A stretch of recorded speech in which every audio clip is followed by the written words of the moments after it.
This is the Global Broadcasting Service, serving remote outposts since 1928. Hi, everyone. Welcome aboard the Walt Disney World Express monorail. Caramba, we have something really big for you today. Welcome, foolish mortals. Now then, hang on to them hats and glasses, because this here's the wildest ride in the wilderness. This is the DBC Pod with Phil Schoen and Jason Dodge.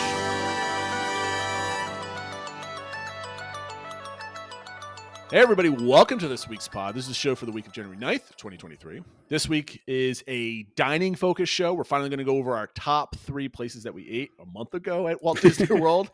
Long time coming. We're going to armchair and Imagineer some new dining locations that we would like to see and how they would actually work within the park or wherever they might be. And then our take on current dining locations. That's the underrated, overrated segment of the show that we might not have done for the last couple of weeks, just in case you're a new listener. And but just so everybody knows, we recorded this yesterday. It's now the 10th, and we had some technical difficulties with our recording equipment. And then we're like, all right, we'll just do it tomorrow night, which is tonight, Tuesday, the 10th.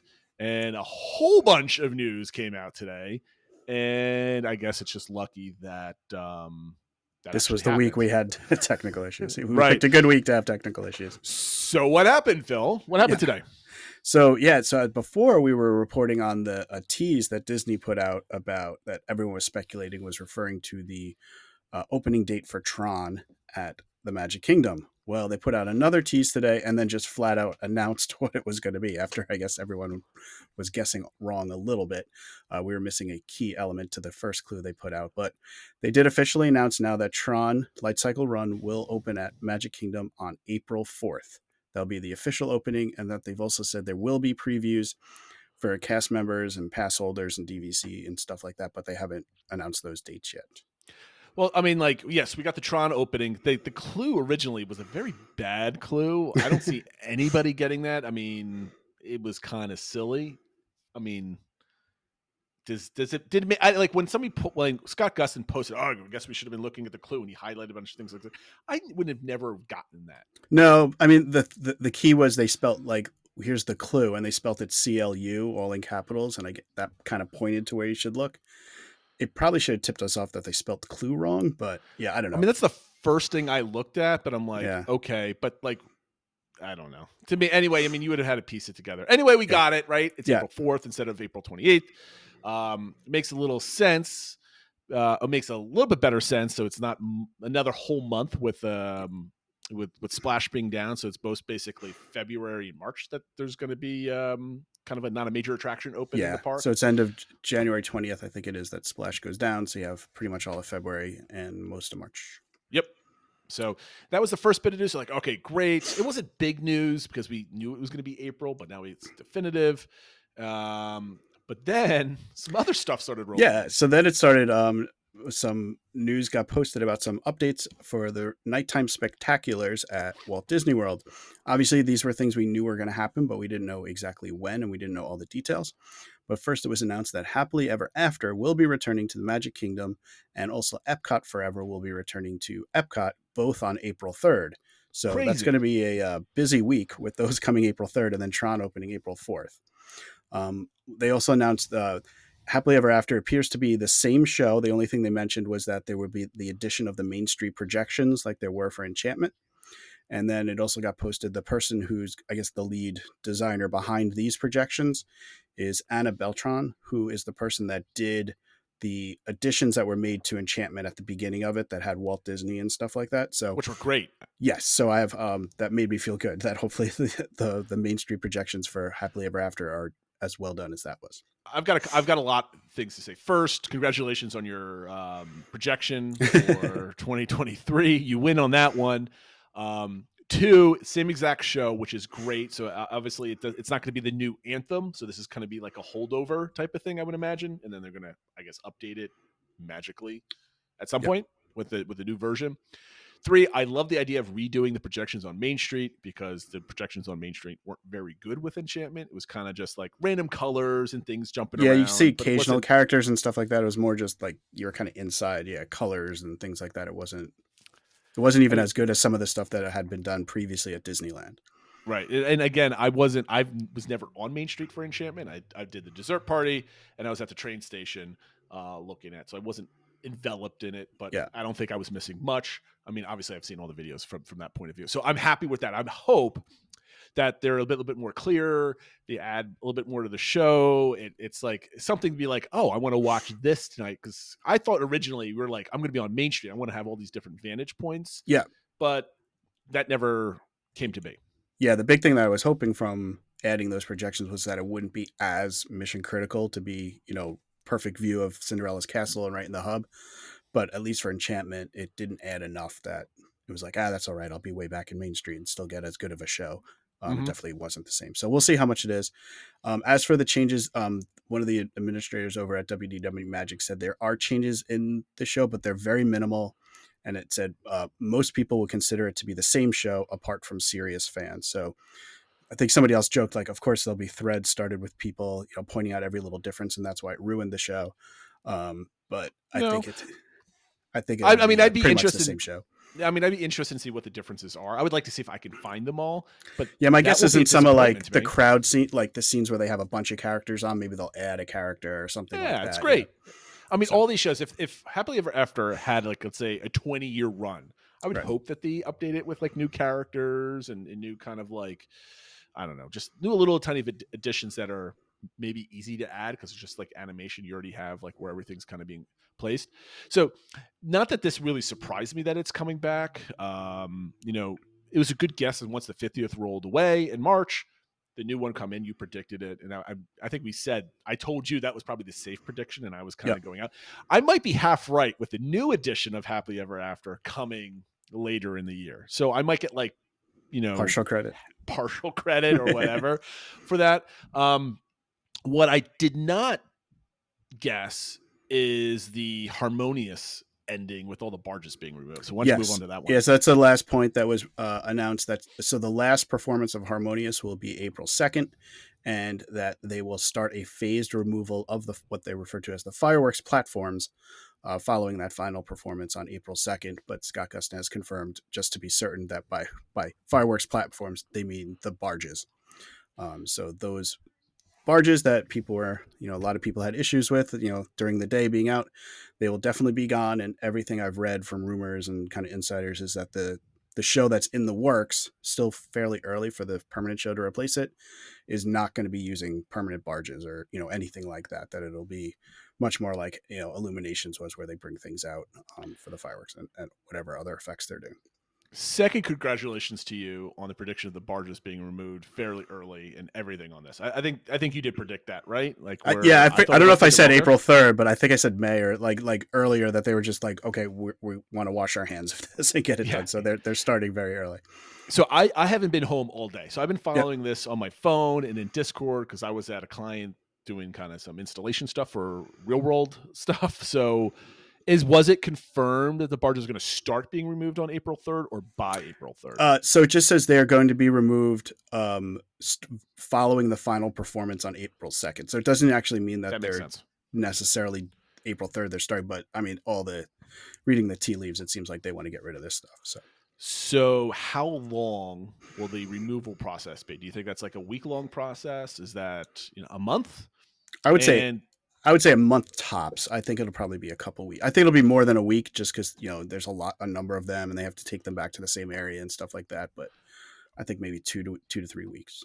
So during that whole process, are they going to be on? Are they going to be completely off? How is it going to interact with Epcot Forever? Epcot Forever. They're not going to interact with it. The Epcot Forever was designed to run around like installing the new stuff, so it doesn't utilize them at all. So. And I think from what I understand, there were kind of two versions of Epcot Forever. Initially, it had the people on the jet skis pulling kites and stuff like that, and then they got rid of them and replaced it with more pyro. My understanding, it's supposed to be that second version that's coming back. And just so you know, we have seen a lot of people posting like, "Oh, this is all these moves are because Iger's back." Everything I've read is all these things were well in the works before Iger came back. So obviously he's supportive of them. He didn't, stop any of these changes. But this is not Iger coming back and saying, get rid of the barges. This is no pixie dust. Yeah, this was well in the works. before. A couple key pieces. Investing in a plan to move these things. You just don't decide in like 2 months, we're getting rid of the barges and it happens, right? Like you have to start ordering the pyro, getting the infrastructure back for the old show, that type of thing. That takes a long time. And then not only that, Happily Ever After coming back, as you said, there's an animator that's been working on stuff. You just don't start that up and have something ready in like 6 months, or what is it? So Iger came back December. So like all of a sudden, like the first day on the job, he's like, we're back to Happily Ever After, and give me new animations and have it be ready by like tested by. Yeah, and we know it was at the D23 Expo they mentioned about the anthem and stuff. So obviously this had been in the works. So give Chapek credit where he's due. Yes. Not that he deserves a lot, but like this is not Iger the savior. I don't want to put Iger on a pedestal for. Yeah, whether it was Chapek or Josh or whoever it was, there was some higher up that decided that this needed to be changed. We were reading some posts that they just had a lot of bad feedback about the barges. It was like kind of the number one complaint they were getting in Epcot. The barges during the day, and I think just the way it was set up was you didn't get great views of things from like the restaurants you can eat at that had dining packages. You would eat at outside to watch the shows. It didn't have a great spot from a lot of the corporate areas you could rent, or from where the boats pulled in from like the private boats. So I think there were just a lot of negative people responding saying, they're not getting as much money from this show as they did from last show. So there's just a lot of forces against it that, dictated they needed to change. Now they could have tweaked it, maybe adjusted things, but I guess they just decided wash their hands with it. Yeah, exactly. At that point. Yep. So I did put a question in here. Which are you most excited about? The Tron opening, Happily Ever After returning, or the barges leaving? If I had to rank them, I'd be 1, Happily Ever After returning. I mean, that really sold my day at Magic Kingdom. Without hearing that anthem, my day just like seeing Enchantment, like it was just like, ugh, right? Not to hate on Enchantment, but it just everything about like the crowds and all the other stuff that goes along with it. It's not a very exciting show. You can see like me seeing the fireworks going off and hearing the song from any point in the park was just fine. Every time Happily Ever After was on, like I left a dinner at Skipper's Canteen like 5 to 10 minutes early with all the kids to go see Happily Ever After one of our trips, right? I wouldn't have done that with Enchantment. Exactly. So I'm super excited. It's just the perfect ending to a great day at Magic Kingdom. 2 would be Tron opening because I love new stuff. I'm glad that there's more capacity being added to Magic Kingdom. I'd be more excited when Tiana's is up and Tron is up. Yeah. When so the park is in full swing. So that maybe that's a delayed excitement. I'm not planning a trip around Tron opening, so that goes my excitement level. And then number 3, the barges leaving. I never minded the barges. I'm like, they looked ugly, but they're not. It's just like, I think I said this when I first saw Harmonious over the summer. I said I liked seeing these mechanical slugs in the middle and then coming to life into being something so beautiful at the end of the day. Because I love the Harmonious show. I thought that was absolutely a phenomenal spectacle, and my kids loved it too. Now, the only thing I like that it's going away is, again, we always would race to Japan to find something. And with kids, like as adults, I could stand anywhere and enjoy it. But with kids, if you're not anywhere near Japan and you haven't been waiting, you don't get like a spot in front of the railing around the lagoon. It's just like, I got to carry my kids, whatever. So it's just like, it's a pain in the butt, essentially. So I like all 3. The barges leaving is like very low on the totem pole of things that I would be excited about. What about you? I think I would put them in the same order. Definitely Happily Ever After returning is number 1. I think that's exciting. That's, a fan favorite coming back, and everything you said, like, we chose to hop to Epcot rather than watch Enchantment. The next time we go and Happily Ever After is playing, we're probably going to pay for the dessert party or something like that to make sure we can see it. The barges leaving, on a side point though, no, you don't pay for the dessert party because you want to be on Main Street to see the new animations. Oh, that's dessert true. Party, you could not see them because I did that over the summer. You could see basically the corner of Casey's, and that's it. That's true. That's a good point. So I don't know. Maybe we'll see it twice. Once from like further down. Oh, darn. The one thing with the barges leaving is kind of what you mentioned, that they're not throwing good money after bad or whatever. I think it's nice to see that they just acknowledged, as much as maybe we like the show, I think a lot of people didn't, and there were other issues with it. And they are saying, you know what, we're going to rectify that. And we've listened to our audience and we're going to move on. So I think that's so I think that one and Tron are, for that reason, that one and Tron are pretty close to me. But that wasn't it. There is more news that came out today. Hold on. Okay. So we got these two major pieces of news, like the brand new addition to Magic Kingdom, a lot of the nighttime show complaints that we've been talking about that we knew were coming, but now they're finalized and it's kind of now we're being realized we have a plan. Yep. So that should be enough for any park nerd to be excited for the day, right? So then you've got the number of changes that are coming along that are like, this is just like the cherry on top. And I think these are going to have major impact on the park fans and their vision of the future when it has extremely little impact on the bottom line for executives at Walt Disney World that are worried about the bottom line. Right. So to me, this is like they're throwing like little trinkets at you to kind of distract you from everything else, but it's going to work. And it's working on me, by the way. So go ahead. What's the other number of changes that game? So they have announced a number of small changes to how various things that will operate at Walt Disney World and also at Disneyland in California. One of them is that complimentary self-parking now returns to all Walt Disney World resorts. So you will no longer have to pay to park your own car at an on-property resort at Walt Disney World. That is, I mean, granted, it's like $25 a day. It's very minimal when it comes to, I mean, still making millions of dollars off of that, but like it's minimal impact. You've only had it, when did that come? Like 2018? I want to say 17, 18? I was going to say 17 or 18. I'd have somewhere to in look there. it up. People hated that, right? That was like a straw on the camel's back, right? That broke a lot of the camel's backs out there. And so that's going to engage a lot of fans like, oh, they're giving us something. Like more than half the people there fly anyway. Yeah. So it's not a huge deal to most fans, but it's symbolic, I think, right? It's absolutely symbolic. And this was one of the announcements. And, we drive some of the time, but we fly other times. But it really annoyed me, not so much for the change, but the reason they gave for it was they were citing that paying for parking at a resort was quote unquote industry standard. Yeah, and that always annoyed me because Disney was supposed to be, not the standard. They were supposed to be above that. And like, for what Disney charges, it shouldn't just be industry standard. And not to mention most other places give you the free breakfast and loyalty points and stuff like that. But well, I mean, if I want the industry standard, then I just want like a simple, like you said, a free breakfast and a random room. These aren't industry standard pricing. Exactly. So I should get above industry standard, like you just said.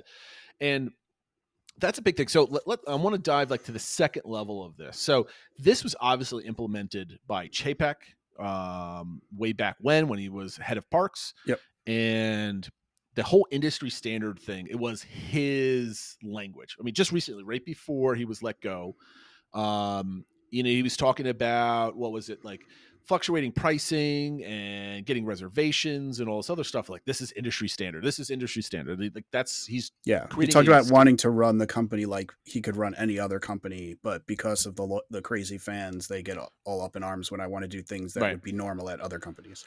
So do you think this is a simple switch that Josh or Iger or a cabal of, high-end execs just decided within the last, couple months, and then they're just letting it out? I think it's fairly recent. I think there was an interview with Josh, and one thing he wanted to make it known that these changes weren't just because of Iger coming back. I think part of it because he wanted to make sure that he was getting some of the credit. Yes. Because obviously he wants to make sure there's some attention on him. But he was also muted when it comes to Chapek, right? You heard a decent amount from when he was the president of Disneyland, and then when he came up to Chapek's previous position, he was pretty muted when it came to the press or talking about things. His demeanor at D23 was very awkward at best, I guess you want to say. So, I'm glad that he's speaking more, and I'm willing to bet, like, yes, we're listening to guests and all this other stuff. That's great language. But, like, I'm willing to bet he had a list of 10 things he would change if he was given the power to change anything he wanted. And this was on one of them. Yeah. So if you want to give credit. That was a big thing that he talked about, was that they're listening to their guests and kind of taking into account, which are changes they can make and which ones they can't. And I'm sure they're weighing what's something that doesn't cost us that much, but would have a big impact. I kind of mentioned on the message board, it felt like under Chapek, going back to when you ran the parks, the pendulum swung way too far one way as far as the nickel and diming. And now this is it coming back. Now it's probably not going to come back all the way to where it was, but it'll hopefully settle at kind of that happy medium where they can still sort of largely maximize their profits, but the guests still feel like they're getting that excellent experience. Yeah. I mean, when you're paying all that money, we need to be getting more for it, I think. Yep. The second thing that came out was that annual pass holders now can visit a park without a park reservation after 2 p.m., with the exception of Magic Kingdom on weekends. So, and this will start rolling out in the next few months. So I think this is a interesting change just to go with, park reservations. Again, a lot of people complaining about the complexity of booking a trip to Walt Disney World, and a lot of the local pass holders, it was just annoyed them, saying, even if there was an opening, just to actually have to think about it. Like, I want to go to Epcot for dinner or whatever. Like, oh wait, I got to check. Is there reservations? I got to go and make a reservation, make sure it's all set up in the app. Now they can just go, so I think it's a nice thing. Now we'll see what happens with dated ticket holders. We thought that was the rumor of where the first movement would be, where if you had a dated ticket, you wouldn't also need a reservation, but it seems like they're making some movement on the pass holder side. I like the fact that they're limiting Magic Kingdom. I love you annual pass holders, but that park is mobbed, and with people just kind of showing up on a Saturday night to watch the fireworks, especially on shows when there's like extracurricular activities going on at night, that makes the park unbearable. So I as much as I grieve with you that you're not able to go, I appreciate that as a once every year kind of guest. Yep. And the last little thing is that they've added for Genie Plus. If you buy that, you will now get included with that for free PhotoPass downloads of your on-ride photos. So it doesn't give you all of PhotoPass or Memory Maker. You would still need the separate PhotoPass if you want to go get a picture of your family in front of the castle by a PhotoPass photographer. But at least the on-ride photos and videos and stuff will now be included for free if you have Genie Plus. So just adding a little bit more value, which is something that I think is actually useful. Yes. I think is, like you mentioned, all these things, none of these are huge, but that doesn't cost Disney really anything extra. And it just kind of improves the vibe as people are feeling about the company. Well, here's something that I'm ashamed that I didn't think of already. We're thinking about like, what can you do with Genie Plus? Maybe add it to packages. How do you get access to Genie Plus for a benefit or whatever? This is adding more to the Genie Plus experience rather than it just being a line skipping device. They're adding other functionality to that dollar point that you purchase. Like, you're giving more value to those dollars. Yeah. Now, I don't know how much you value like your picture off of Mine Train or Splash Mountain, or well, probably not Splash Mountain, but other attractions. Sometimes those don't work very well either. So sometimes you kind of miss those things. However, if they can keep this trend going, so the family of 5 that buys Genie Plus at $20 a day. So I just spent another $100 and I only skipped like 2 or 3 lines just because maybe inclement weather or it just didn't work out, or I don't know how to use it, whatever. But I got a couple pictures. Okay, that's good.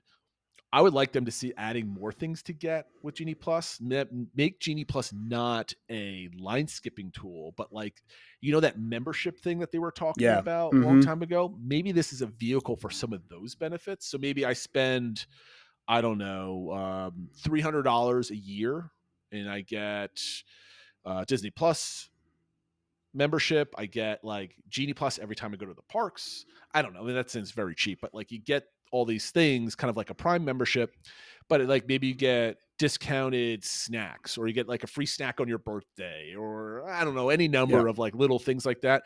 And that goes a long way of saying like, I'm a Genie Plus member. So it's like another layer. Like, you're not like, how annual pass holders are like, I'm an annual pass holder, I feel special. Like, there's like that level of fandom. Maybe something like this, a club that you can join that costs money and Disney can make money off of, that adds like, instead of replacing that annual pass holder level of fandom, maybe you never do annual passes ever again for out-of-state residents, but now it's this Genie Plus thing and you get extra perks going to the park. I think that might be a vehicle for them at this point. We'll see. Because I think I'm talking too long, but I think that they need to add value to Genie Plus, and then I think kind of filling in that vacuum of that fandom might be a big benefit. I had another point, but I completely went out of my head. Sorry about that. I wanted to mention real quick, I'm not going to go through everything that was announced for Disneyland, since I know we focused on Walt Disney World, but they did say they're going to modify the park hopping at Disneyland so that you can start hopping at 11 a.m. there. Currently it's 1 p.m., so it's already an hour earlier than at Walt Disney World, but now it's going down to 11 a.m. No word on any changes to Walt Disney World, but I thought it was just good to see that they are conscious of that and they're modifying it over there. Hopefully this is we'll see that at Walt Disney World as well. But let me ask you a question. Do they move to variable hopping times for Walt Disney World? Like Magic Kingdom, you can't hop until 2:00. Epcot, you can hop at 11, and Animal Kingdom, you can hop whenever or whatever it might be. Do you think they'll move to something like that? I mean, never say never. Do you think it's likely? Let's put it that way. I would say no. I mean, I don't know if they need it. If they did anything, it does seem like they're kind of treating Magic Kingdom differently than other parks, so maybe it would be more restrictive there. But that would be the only one. I don't think they'd change the rules anywhere else. That makes sense. Oh, so I did make a point. So I'm glad I wrote it down because I totally forgot about this. So we're getting a lot of stuff back, right? And we're going to talk about some of the discounts that came out over the weekend and earlier in the week. They've been slowly chipping away at the things that we used to have. Like you always talk about, remember back in the early 2000s or remember back in 2017, 2018, like pre-pandemic, right? Like there's levels of Disney experiences that a lot of people remember different times depending on when their peak fandom was, right? Right. So we have been at the lowest level it's ever been within this century, let's say, right? So in the 21st century. Now, as we start getting all these little tiny things back, right? So let's say adding more things comes back over time over the next 2 years. Like Magic Kingdom increases capacity because they dump a lot of money into the parks. And all the things that we're kind of hoping for at some level get put back. Are we going to look back at the Chapek era, let's say, as something like, oh my gosh, we got swindled out of so much money. This was ridiculous what our expectations were. And like, we kind of wake up and like, I'll never do that again type of thing. Is that, I kind of have that realization, but like you still have that magic and fun, but then is it just recency bias because it's been gradual? I don't know. What do you think? I think that's an interesting question. I mean, obviously looking back on it, and the more they add back and you just realized how much had been taken away. And I think we'll just look back at it. That was a time at the parks that they just felt they were so popular and so crowded that they were going to do everything they could to maximize every shekel they could from everybody. Yeah. So I think, and now they've kind of quote unquote learned the lesson. And I think that, we talked about the interview with Chapek and stuff like that. I think that's going to be the biggest takeaway is that you need somebody at the helm who isn't going to treat it like just another company. It's not a bank, right? They got to know that what makes Disney great and what adds so much value and what gets all those people in there dropping all their money and going into debt to go to Walt Disney World is because of the service and how it's different than other places. And I think they realize that now, and they stripped out too much of it, and they're slowly going to start bringing back things that they know will move the needle. And I think they realize that because I think bookings are soft this year because...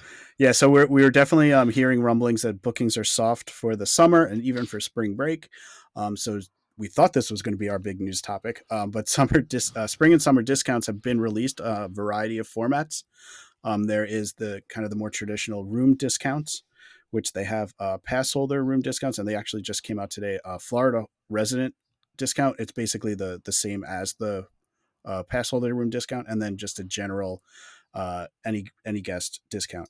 They vary a little bit by dates, but generally they're from May 1st through July 10th. And they kind of have it's not perfectly delineated by deluxe, moderate, and value, but just to give you an idea of that, in general, the deluxes for the pass holder and Florida resident are 30% off, moderates 25, values 20. And for the general one, it is basically 5% less than that for some dates, 20, 15, and 10, or 25, 20, and 15, depending on the dates. But it's roughly, 5% less than what the pass holder of Florida rates are. And now these discounts are basically the same things that we are used to seeing. Yes. Right. I mean, these aren't brand new. What might be brand new, actually not for these discounts, because these are relatively within the next 4 or 5 months at that point. So these are normal. I don't think these are anything that gets people to go to Disney World because the savings aren't tremendous when you're spending so much money Yeah. staying at. So for example, just to kind of give you guys a point, we're going to stick with a moderate. We're going to stick with CBR. I picked a random week in July, I think last week in Discord because we were talking about the next discount. And that was about $280 a night at CBR. Plus or minus 20, $30 depending on the time of year and when you go. But let's just round it up to $300 to stay there a night. A 20% discount is only $60 off per night. While granted, it's $60 is still $60. I'm not discounting $60, right? But you're still paying $300. So instead of paying $300, you're paying $240 a night. And when you put it to me that way, it's just like, that's nice. But it's not like, oh, let's book now. We're going to save so much money, right? This is such a great deal. It might make me go a certain week versus another week, which I think that's what they're trying to do. Right. But it again, these discounts have never really pushed me over the edge of booking a trip. And granted, if you're staying rack rate at a deluxe, you're saving, what was it, 30% or so? As much as 30% if you're a pass holder or 25% if you're not. But you're spending $800 a night on those things. That's like 400. That's what, 200 bucks? $200, yeah. So, I mean, that's a good amount of savings, but if you're paying rack rate for a deluxe, you're doing something wrong because you can go DVC rental points and stuff like that and save even more anyway. Yeah. But that being said, we've got a more interesting. Yes. So what actually came out slightly before they released these room discounts is, while they haven't announced the return of the Disney dining plan, they announced a Disney dining promo card.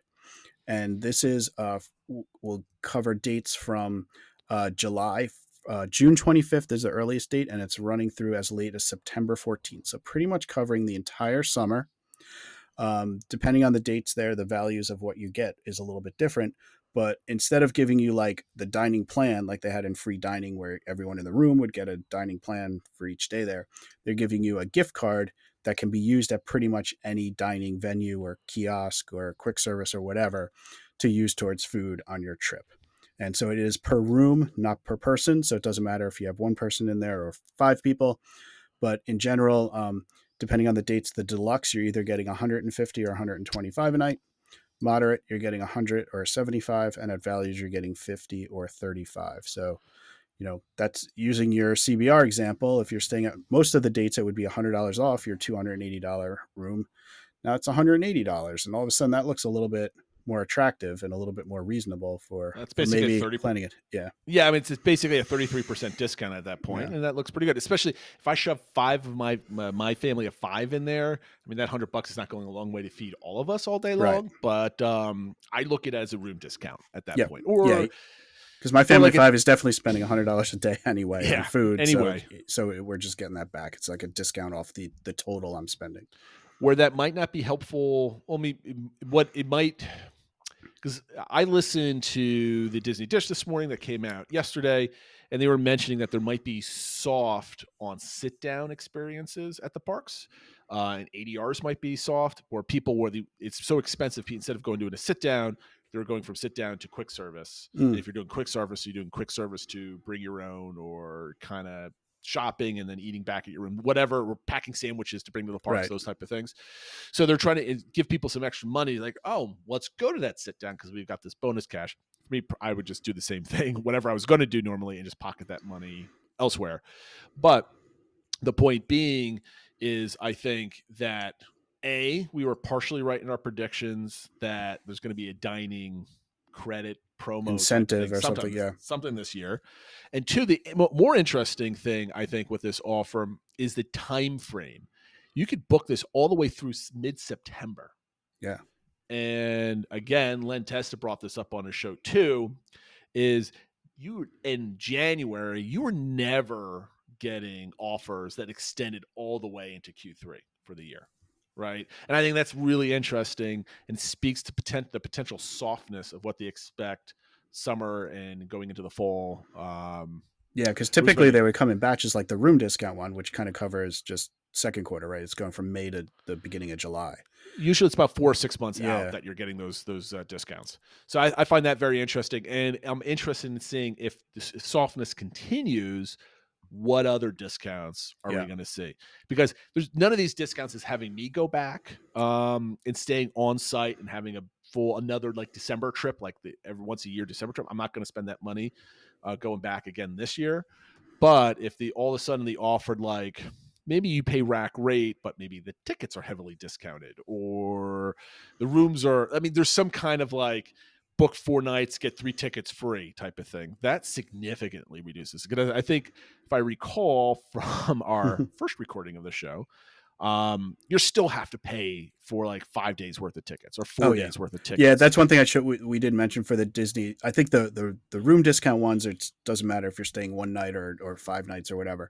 But to get the dining plan, you have to buy, or the dining card, I should say, it has to be a minimum of 4 nights, and you have to do it as a room and ticket combo. So you have to buy tickets there. So obviously, if you're a pass holder, it doesn't really help you. Or if you're going to get your tickets from Undercover Tourist or something like that, it doesn't really help you.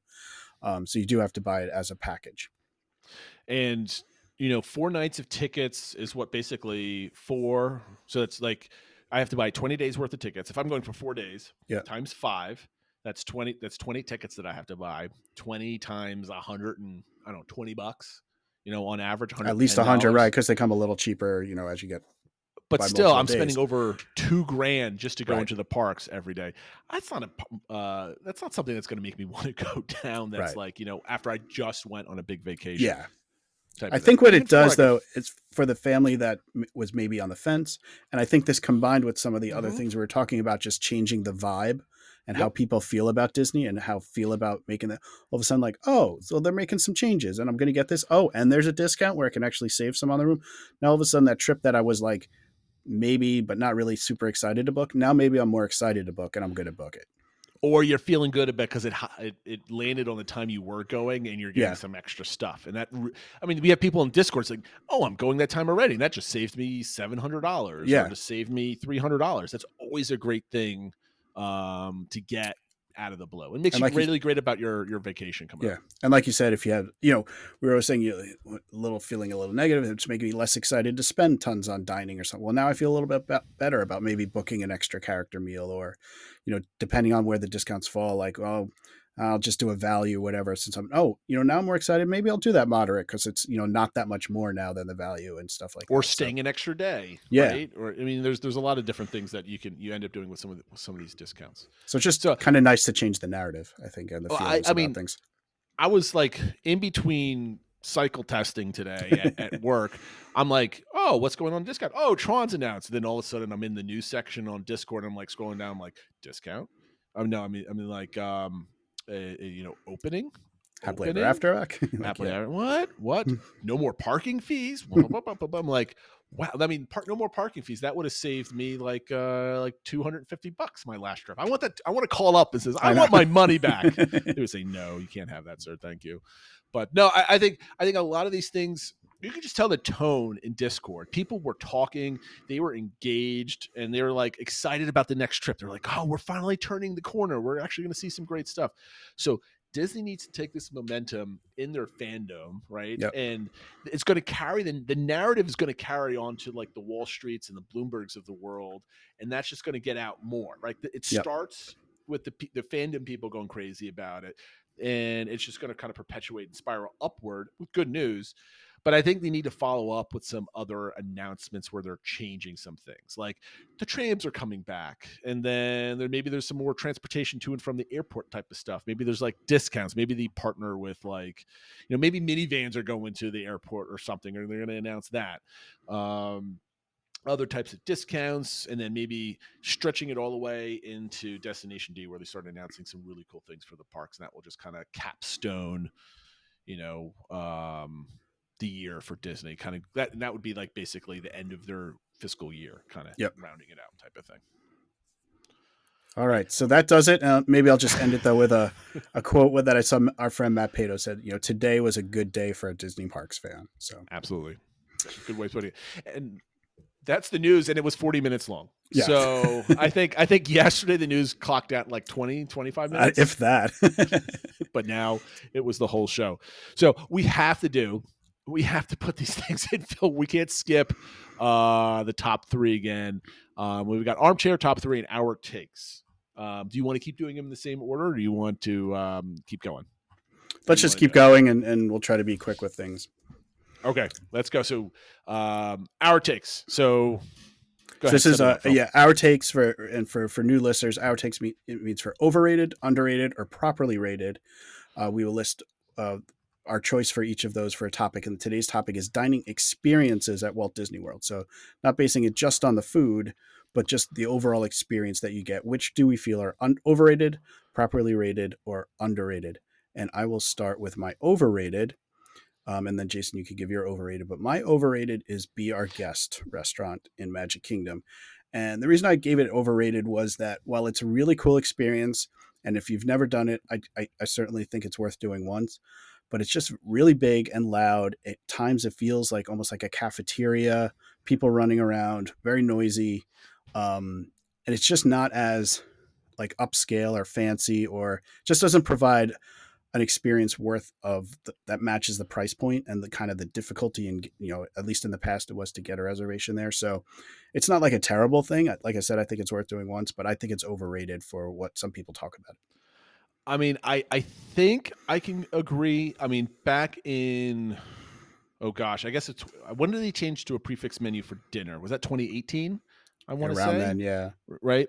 So we have done lunch and dinner there in the old ways, right? Whatever was originally. The lunch was, I don't think was always properly rated, because even though it was crowded, it was still quick service. It was basically an expensive Panera, just Right. a hard to get ADR. And that allowed you to go in, check out the ambiance. It's a really awesome building inside. I suggest getting in there any way you can. But now, post pandemic, it's all prefix menu. It's all like $60 a person, $50 a person, lunch and dinner. When we had lunch before prefixed menu, it was still a wonderful experience. It was a lot more quiet. You didn't have people running around and screaming. You had two other side rooms that kept the noise down. I've eaten all of them. But with the price point that comes with it, like family of five going there, $300 to go in there, and you don't even have characters. I don't think the architecture inside carries a $250 price tag for a family of five when you're paying $50. And they do. I think they brought it back that you can meet the Beast at the end and stuff, which is neat, but it's not like a full blown character. I don't think you get to meet him. I think he just walks through now. Yeah. The first time we did dinner there, you got to actually meet him in his room and stuff, and that was definitely a neat and unique experience. That, yeah. But it wasn't like a full blown character meal. Correct. My overrated dining experience is the Food and Wine Festival, and I know I'm trying to capture what I went over in our messed up recording, but essentially the way I came down to it is when I went in the summer this year for Food and Wine. The experience was very down. And I'm not a big food and wine guy. I never used to go and experience it 5 years ago, 10 years ago, that type of thing. But a lot of people hype it up as, oh, this is amazing. I need to go to Walt Disney World for food and wine. I get to go around and try new foods and new drinks, and it's great. To me, I walked around a busy theme park. The food was delicious. The beverages are great. But sometimes you can't find a place to sit or stand comfortably and eat. So you're usually eating and walking, eating on top of a garbage can. And it's just like you wait 5 to 10 minutes online, you get your food, you walk somewhere. The portions on some things are really good and some of them are really poor. And you eat something. And then once you're done, you look around, okay, what's next? Right. And the experience, I think overall, if you like, the experience of certain foods is great. But like when you chain them all together, it's just like, what are we doing here? I'm out like $250 for trying lunch, trying to eat and drink all these different things. Yeah. But you mentioned. Yeah. So I think I fully agree with the current version of Food and Wine. I think years ago, we used to plan our trips around going during Food and Wine. It was before they had some of the other festivals. But they had a ton of other things. They had a lot of authors there that, celebrity chefs that you got to meet and see seminars from. They did different like lunch pairings. Like I did a really fun tequila lunch pairing that was actually fairly affordable and stuff like that. They had this big party for the senses event I think every night or at least every weekend and stuff. It wasn't just the food booths and I guess the bands that play now. There was just a lot more to it. And I think that was not overrated. That was a great experience, especially if you can go during the week. It always was crowded on the weekends.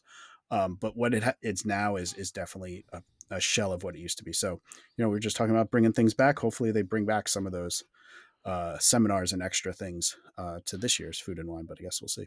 Yeah, I think it just needs to be more of an experience to draw me there, because when I went there from the Festival of Holidays. To me, that was exactly the same. There was no difference between that and Food and Wine, but I had Christmas decorations and storytellers and other things going around that kind of made it more festival-like.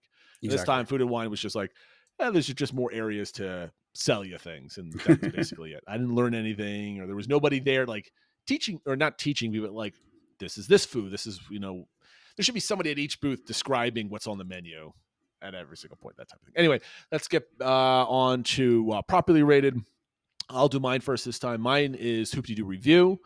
I think it's properly rated because there's nobody that goes and complains about it, right? You don't see Right. any complaints about the Hoop-de-Doo Review. You don't see people saying this is the worst.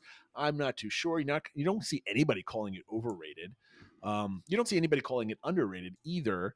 And I personally haven't done it yet. I've COVID kind of did that to me. I had it booked finally when my kids are old enough to kind of sit down and not be infants with it.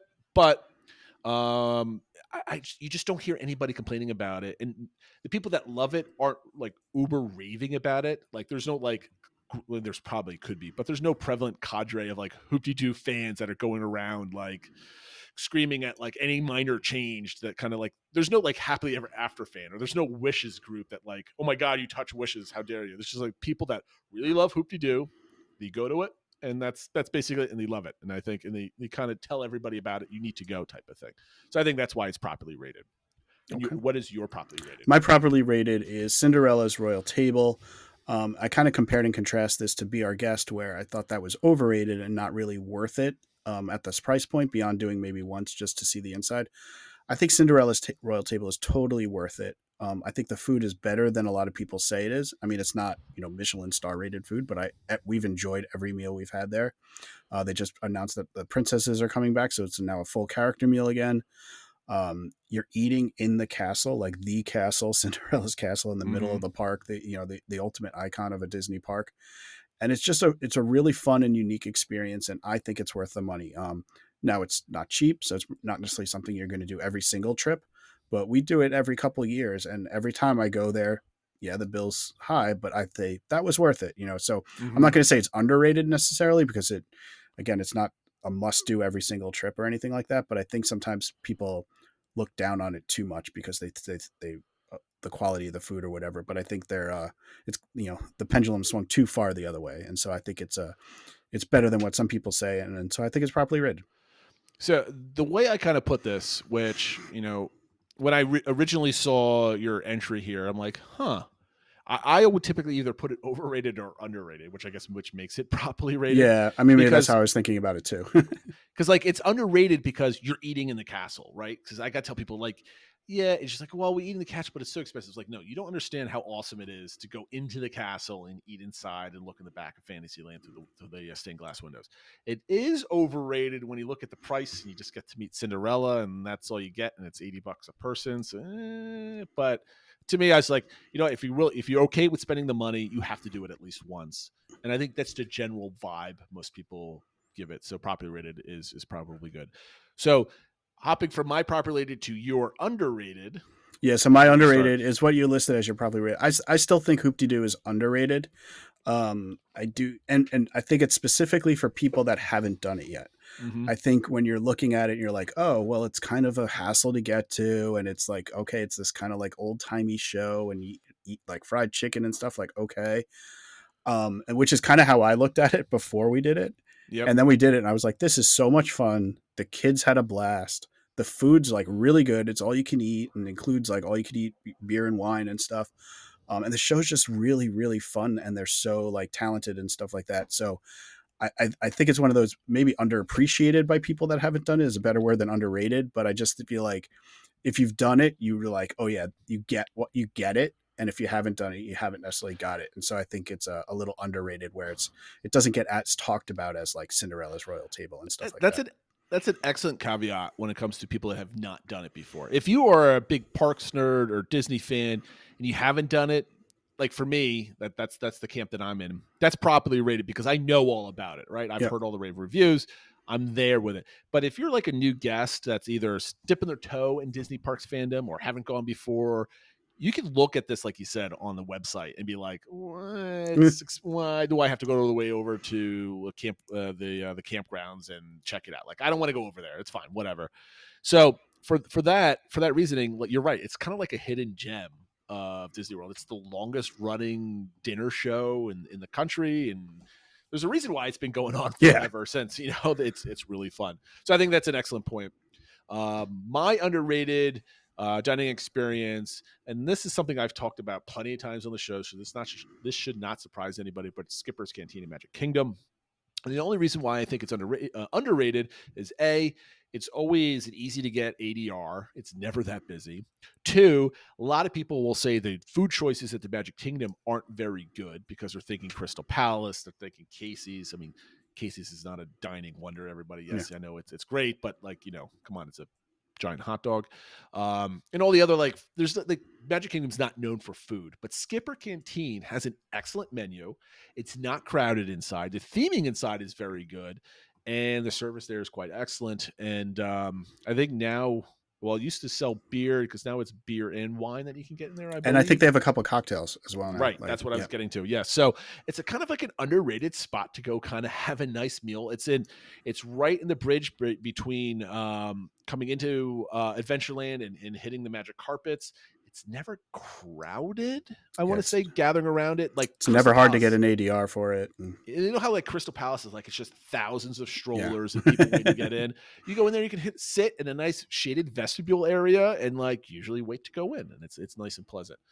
So those are our takes. Tell us if you disagree with us at all.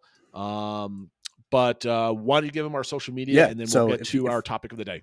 Yeah, if you react to our takes or share some of your own about dining experiences at Walt Disney World, and our social media accounts everywhere, Twitter, Instagram, Facebook, and YouTube, we're all at the DBC Pod. And of course, our Discord server, like we've mentioned a few times today. Yes.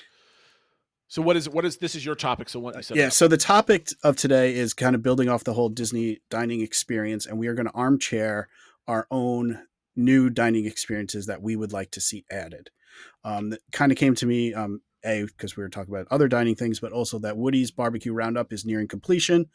And so that's adding a different type of experience, Toy Story themed and that sort of thing. So it made me think, well, what other concepts would be good additions to the Disney park? So Jason, why don't you kick us off? Right. So I think what we're going to do is I'll give my one, and for the sake of time, you've listed 4 awesome additions.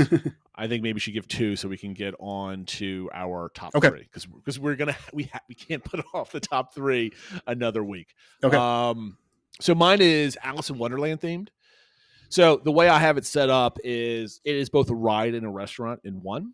So you have the ride vehicle. Maybe it's you going down you shrink down, you go through the door, you're entering Wonderland, that whole journey type of thing. And you go through and you kind of experience a bunch of different scenes. I'm thinking something simple like the Winnie the Pooh, but more updated type of thing. And then the 2 lines, typically for any attraction, you have a lightning lane and then you have standby. The lightning lane is not actually a lightning lane. The only way to get into the lightning lane is with an ADR for the restaurant at the very end of the ride.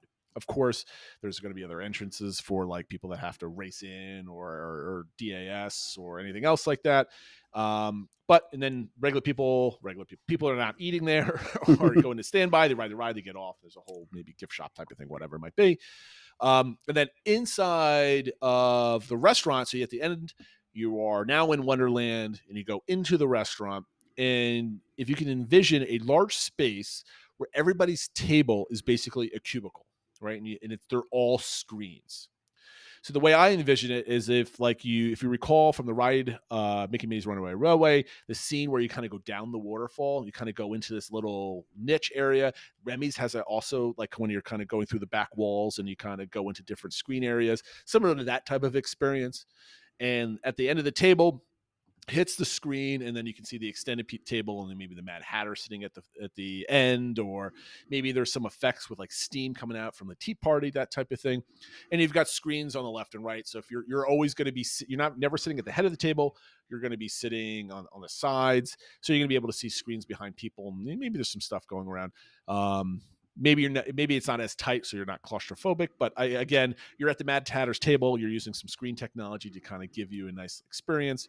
And I don't really care what kind of food that they're serving there. This is kind of like, maybe it's a tea party, maybe it's just good old hamburgers and hot dogs. Who knows? It doesn't make a difference.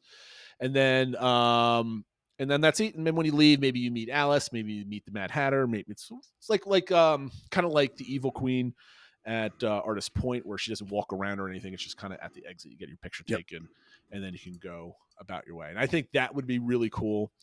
The only other idea that I had has already been done. It's giving us access to the restaurants in the Star Cruiser. I want the immersive experience. And I think you are hitting this with some of your ideas also, is I don't need character meals. I don't want to spend $60 a person to go have food.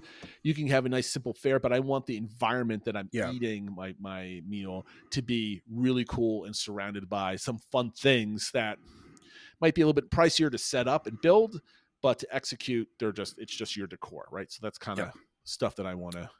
Yeah. So maybe building off your point with using screens and technology with your Alice in Wonderland themed restaurant, one thing that I think would be neat to see is a Harry Hawson's Japanese restaurant that was featured in Monsters Inc. And basically it would be Monsters Inc. themed. So obviously bright and colorful, but you could also use screens like you use in the Monsters Inc. laugh floor. And that could be, a screen that you use to talk to somebody. And that's how you make your orders. And that's how they update you on different things. And then one thing that I would love for it is if they had a sushi conveyor belt as part of it. And so this was kind of like my excuse. I was trying to think of an IP that could go with a sushi conveyor belt concept. I think kids would really get a kick out of that. Obviously, you could have things other than sushi, make it more, maybe not everyone likes sushi and stuff like that, but just the idea of like food coming in on a conveyor belt that you kind of grab off, and that's how it comes to you. So yeah, a different experience using technology and theming it to, I think, an underrepresented IP in the parks. The other put it in, I just say you put it in Tomorrowland and put it in Stitch's building and make that area have some kind of dining experience other than the center or instead of going to the Starlight Cafe. Right. And one other, like you said, I had a few ideas. Maybe I'll mention some of them on Discord. But one other one that I think would be neat would be dining in the heights of the golden age of Hollywood. Basically, it'd be a restaurant themed to the Tower of Terror. It would be that you were dining at the Tower Hotel. It would be sort of more upscale experience, still family friendly, of course, because it's in a theme park. The cast members that serve you would be as if they were in the 20s and 30s and kind of that, dressed like that. You could have classic food of the time. You could even have some characters like that are depicted in the storyline for the Tower of Terror. You can include some of Walt's favorite food because he was, obviously going out in Hollywood in that time frame, and he had some of his favorite meals. And then, I know you mentioned last time we talked about this, it'd be great if you could do it at the top of the tower, but I don't know how that worked. But maybe they could use screens like they do something like at Space 220 to make it seem like you're eating at the top of the tower and show you what the view is outside, maybe using cameras and stuff like that. But I think that would be a neat, again, another different experience that you can really only have in Walt Disney World, but could have different types of food and would add a different type of dining to that park. What I think might be really neat if you could do that. So let's say it's all screen based, right? But get a nice, clear, crisp picture of the outside. And then you can start adding some weird effects, like maybe the building's falling down. And you're like, but I think that might make people uneasy. When I don't know about that. Nothing like that. But like lightning strikes and spooky, scary kind of things floating around. I think that'd be really cool. I would definitely eat there for that experience. Because Space 220, in my opinion, I was excited to go. And if you go back to my trip report back in July, I came out with a bad taste in my mouth. And then the food was fine, so it wasn't from the food. But it was just like, I just spent $50 a person, and it was kind of lame inside. So I think there's a lot of people that love the concept of having like a quasi-ride-ish dining experience. Yeah, a very transportive dining experience. So I think it's there. I think you just have to nail it properly. But we'll see. All right. And like I said, I'll list out a couple other ideas. Maybe we'll see what other people on Discord say. But I'm sorry for skipping over. Like the other ideas are really good. It's just but let's get to it. We'll get to the top three. This is our top three. Finally, things that we ate on our trips from about a month ago. So why don't you kick us off, Jason, with the top three things that you ate last month at Disney World? I think when we pre-recorded this, I ordered these, but this is no particular order. Okay. So the first one was the new Akershus family meal style. So we had gone in 2019, and that before it was you got to pick your entree from a menu, and then you went to like an appetizer buffet, picking some Norwegian type favorites, and that was basically it, right? So you got seated, you go to the buffet, you eat, and then your entrees come out, and all the princesses came to your table. So what they've changed it to, so they got rid of the buffet, and now it's just a big giant plate. And I struggled this in our failed recording, and I should probably have brought it up what's actually on the plate. But you got a heaping pile of mashed potatoes, gravy, meatballs, mac and cheese, asparagus, and salmon, if I'm remembering all of it. And it was Sounds just right. a giant plate, and it was all delicious. And we got a big plate for 5 of us. Granted, 3 of them were kids, but my daughter has a healthy appetite, so she was cramming down salmon like there's no tomorrow.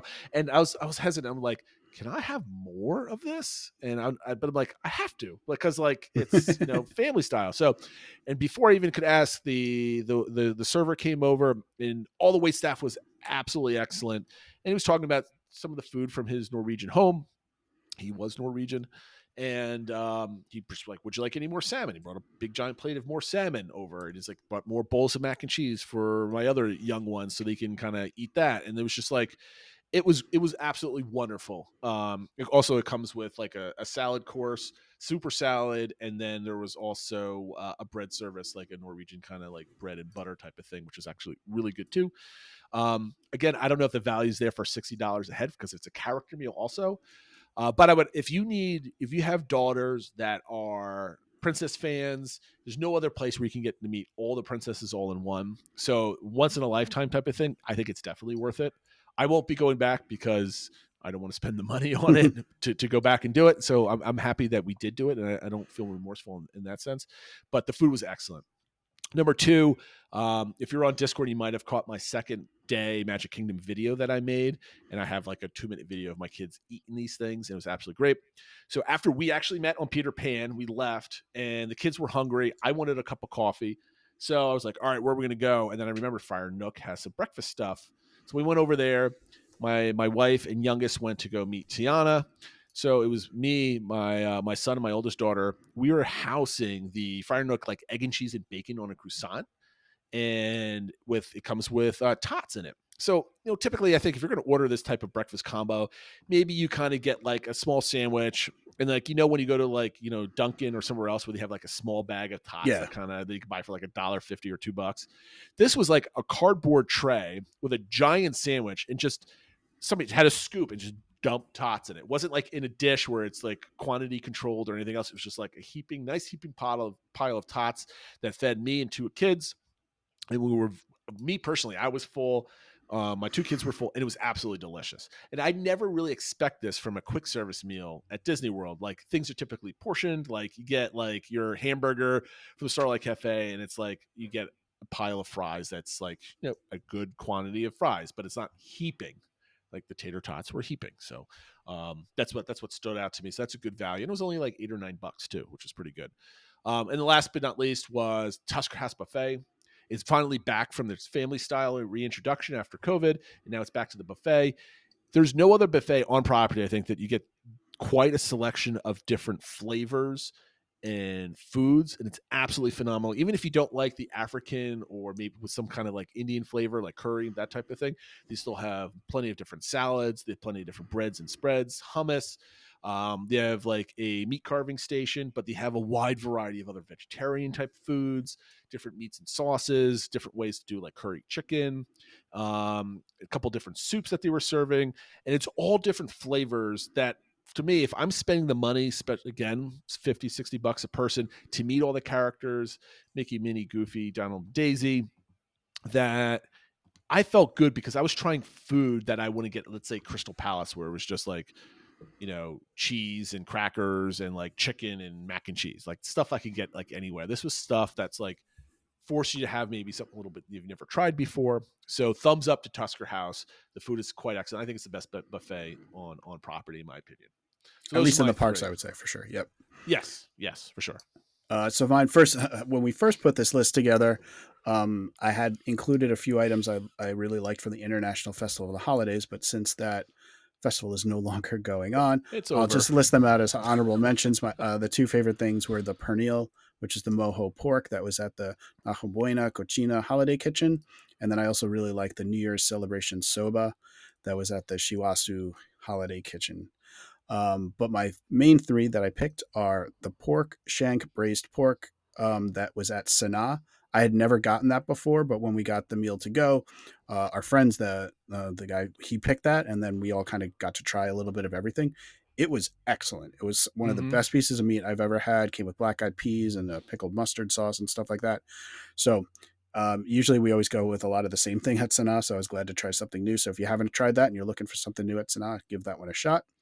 I picked the I Lava You float, which is available at Sunshine Tree Terrace, which is an orange Dole Whip with Fanta strawberry flavored soda float. So it's like a float like you would get at like normal Dole Whip, but then it also has red passion fruit syrup and is topped with popping candy, so like Pop Rocks. So it's kind of like a Dole Whip with some different flavors, and you're also getting like kind of the popping sensation. So it's just a really fun treat. And again, kind of mixing things up a little bit. Not mixing things up a little. Let me. I hate to ramp up your. Yeah.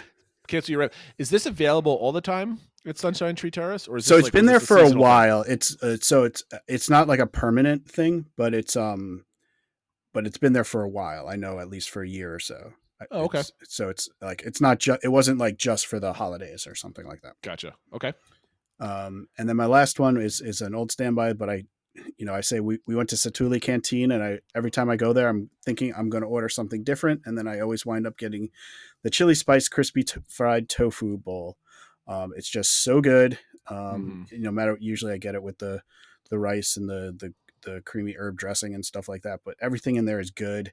It's just different than a lot of park food. I don't get tofu very often, so the fact that I like this tofu makes me get it all the time, I think. But again, if you haven't tried that, and you're like, I don't want tofu or whatever, give it a shot. Like it's crisped up, it's stuff like that. Like it's got a good texture to it. And it's just, that's one of our favorite places to eat, period, at Walt Disney World. Yeah, I think it's the best quick service meal on property, and shame on me for not going for the second time in 2022. Went to Animal Kingdom twice on two different trips and never went there. But I have an excuse for one. I went to Sanaa for lunch instead of this, so I think that's a win there. But my last trip, I just did not plan properly. We went to Tusker House. I probably could have stuck in Centuli, but I did not. Shame on me. But I think those are three. I think those are three good things for everybody. Me, if you need a breakfast at Magic Kingdom, that's the place to go. And 2 character meals, I think everybody should try at least once if the money is there in your budget to actually do it. If I had to pick one, I do Akershus for the better character experience, but I would pick Tusker House for the better food experience. So if you kind of had to divide that, I was glad though that you put Akershus there, because I think a lot of people were put off a little bit by the previous food there, and I've heard it from other people, not just you, that the new food offering seems to be well received. So if you've been kind of on the fence about going there based on the prior food, give it a shot now. Yeah, absolutely, for sure. Okay, so we're going to move on to last week's DBC engagement, and for the sake of time, we're only going to go over a couple different things. Yeah, I mean, if you want to see more of them, you get on Discord, because they're obviously all there. A couple things. One that I thought was interesting was Ryan W. had mentioned that we might hear more about Animal Kingdom on Earth Day, which is also the 25th anniversary of Animal Kingdom. So he thinks we'll hear more about Moana and the other lands that they're going to build there. That was definitely something that a number of people mentioned. I think, one thing that I think I'll mention is go through TL Madden mentioned he wants like one new thing at each park. So he really wants at Magic Kingdom that they announced that along with Tiana's Bayou Adventure, they're going to build out the area into a mini New Orleans Square. Hollywood Studios, this is something other people mentioned too, is redoing the Launch Bay animation courtyard area, just making it much more usable, bring in, just more activities and more things people want. If you can make it have a better flow from some of the other lands through there, that would be great. Animal Kingdom, he wants to see the updates to Dinoland, and that Epcot, he wants to see more updates to what was previously Future World, updating Imagination, the Seas, stuff like that. So if you haven't put your predictions on Discord, go do it, especially now with some of the news that came out today. Yeah. So this way, maybe does that bias you towards other things that you're more hopeful that you might see? Should be interesting to see how some of the old curmudgeons on WD Magic forums react to a lot of this stuff. I haven't read it yet. So for this week's DBC engagement, I picked something that is going to be set up in a Twitter poll. So we're going to set that up. So you have to pick one of these four things. Would you rather? The first one is build the new expansion at Magic Kingdom beyond Thunder Mountain. So all the blue sky stuff like that gets greenlit. That's going. You get to do that. Or build a new land that connects the Rock and Roller Coaster to the Star Wars launch bay, maybe demo the launch bay, whatever, but put a new land in that direction to kind of open up a loop in the park. So there's no more dead ends on that side of the park, which would be great. Or expand Pandora, and build a replacement for Dinoland. So you get both, right? Or get two, not one, two new countries at Epcot.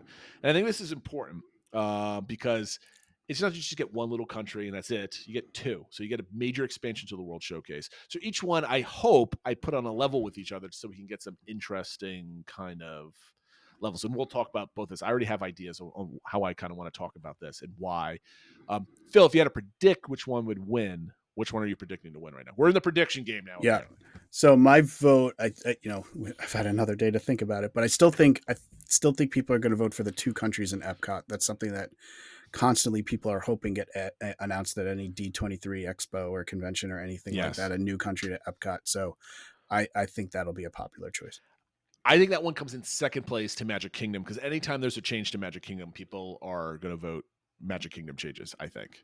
So hopefully we get a large enough sample size to kind of see, maybe hopefully it's just not like 4 votes and one people vote for each one. And it's just like, that was a bad poll. Come on. Tell your friends to vote too. They don't have to do anything else. Just vote, get the numbers higher. Get the numbers, put it on Facebook. Let's see if we can get like 30 people to vote on this thing just to kind of see how it goes. And if you're an avid listener and you just don't go on Discord, make sure you hop on Twitter and find it and vote too. Put your voice in the mix. That being said, I think we're done, Phil. We went a little bit over, but I think it's a good reason why we went over because of all the new awesome news. Thank you for listening, everybody. I'm interested in how we're going to do next week's show. I'm going to be gone all week, and this is now coming out midweek. So there's really not much to talk about if we were to record like 3 or 4 days from now. So there's potential that there might not be a show next week, but we're going to try our hardest in playoff football weekend this weekend to get a show out. Maybe there'll be a short one. We'll figure that out. In any case, make sure you like and subscribe. And thank you for listening, everybody. Have a good week. Bye all.